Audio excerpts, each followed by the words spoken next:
Hey, Joyce. Hey, Miss Sally. Hello, hello, hello. All right, can y'all hear us? We're going to try to talk loud. Talk loud. Gonna cut the truck off. Mary Cox. Mary, introduce yourself. Good evening. I'm Mary Frances Barbara Cox.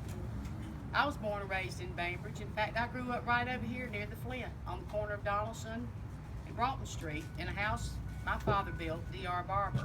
Some folks called him Russ. He was chief of police here, and at one time there was no patrol car in Bainbridge, but there wasn't much crime, just a little bootleg and a little moonshine. Man's got to make a living, you know. But I remember my father getting calls to come get folks who had maybe over-celebrated just a little bit. But with no patrol car, that was kind of difficult. So he would borrow a wheelbarrow from the nearest neighbor to the drunk and haul it to jail. Yep, about any Friday or Saturday night, you could see my father up and down the streets of Bainbridge pushing a wheelbarrow. My mother was a fabulous creative cook and a very intuitive woman. She raised me and my siblings, D.R., Curtis, and Inez. She told us we could do anything. I had a ball growing up in Bainbridge. I graduated from Bainbridge High School in 1947 with characters like Mayo Livingston, Myra Johnson, Baby Tyson, and Press Brown.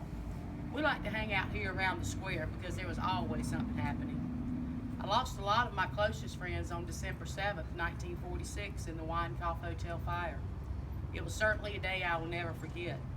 I was supposed to be on that trip, but because my brother Curtis had died in a fraternity house fire at Georgia Tech, and because my mother had had a premonition, I was not allowed to go.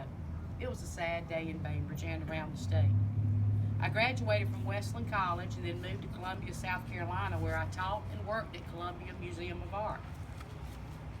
I once had Jasper Johns in a ceramics class. Over the years, I've probably drawn over 500 historic buildings and homes, and even cotton fields and abandoned tobacco barns right here in Decatur County. Heck, I've even molded a head from clay of a local preacher and painted out ex-wives and ex-husbands from family portraits. No names, no names. No names. I've always wanted Bainbridge to have a place where artists could come together and paint and exhibit their work and maybe even take art classes. So on Tuesday for many years, I hosted art class at my home, and boy, did we make it fun. My friends Evelyn Knight, Vera Custer, and Margaret Hooten and I turned out some great crafts. And at Christmas, we opened a place called the Skill Mill, where local folks enjoy stopping in and picking out our crafts and ornaments.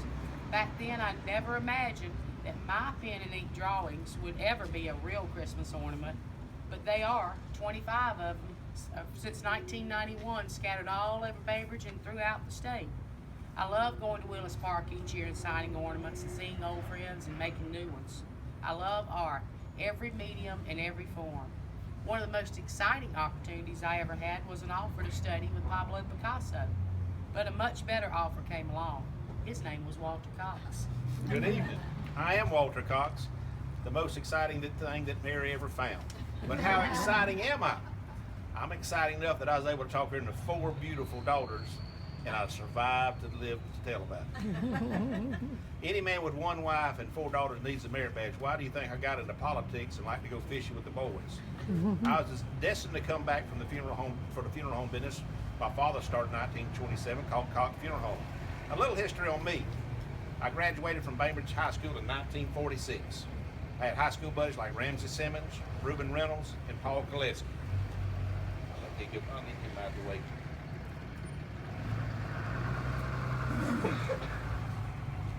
After high school, I went to Virginia Tech and planned to enter the military, but I developed tuberculosis. I changed my career path and went to Cincinnati School of Embalming and headed back to Bainbridge and joined my dad at Cox Funeral Home. Back in the early days, to make ends financially meet, it was much about being in the ambulance service as with the embalming and burial service that we provided. Boy, I could tell some stories about being in the ambulance service. Yeah, I even had a date or two. Don't tell that story. A tour date or two in the ambulance now. You know, some things, can't I have some fun? Not here. I became mayor of Bainbridge just like my dad in 1970 and served through 1974. I spent the next 16 years from 1975 to 1989 in the state legislature. Like I said, 4 girls in school and a wife, I needed to be around some men. Politics helped me serve the public and gave me a little fishing money to slip down to the coast to get away every once in a while.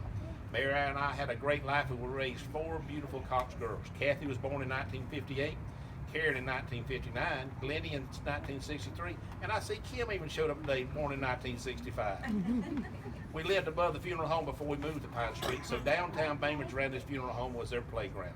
My best accomplishment by far is my family, my girls, is my legacy. I want to get some other things done around Southwest Georgia and Bainbridge.